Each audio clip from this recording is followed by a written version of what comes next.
This is Scott the Fix-It Guy. Today we'll be repairing a Kenmore Whirlpool washing machine that won't drain or spin due to a faulty lid switch. You know it's a lid switch because you set it for spin and you hear no noise at all.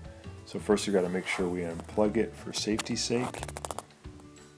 And then we need to remove this panel underneath the console by removing 2 Phillips head screws. So it comes off really easy.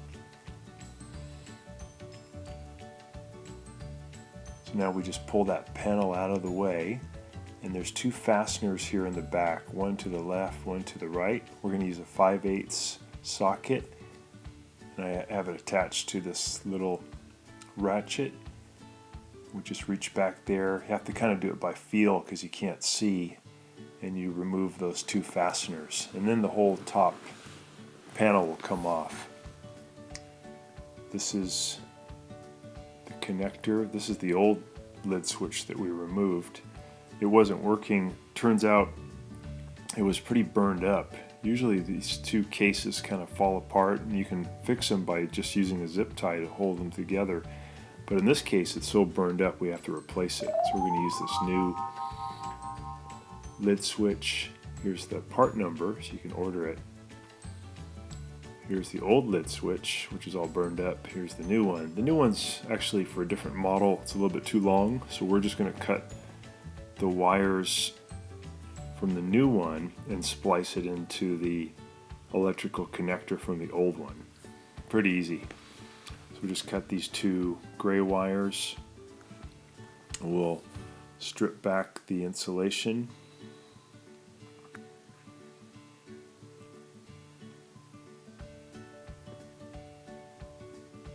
So we'll strip those, and we're going to cut these connectors off of the old lid switch right here, and we'll just strip back those white wires. We're going to feed the new gray wires through this wire protector. This is the wire protector from the old lid switch.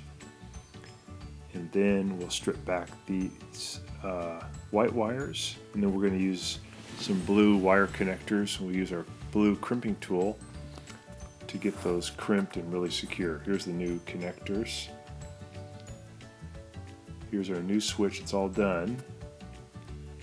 We have it crimped into the old one. Here's our electrical connector, our ground connector. We're making sure that the nut and bolt are tight, so it's a good ground connection for the lid switch.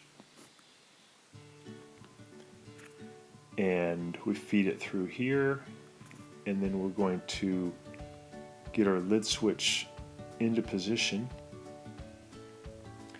and we'll route the wire protector into its supports here, and then we'll later put in our Phillips head screws to hold the lid switch in place.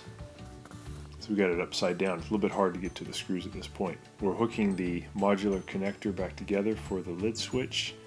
We put the top panel in position, and then we slide it back toward the back so that it's flush with the front, so we know it's in proper position. We put our 5/8 screws back in to the back to connect it to the frame. We put in our Phillips head screws to connect the lid switch securely.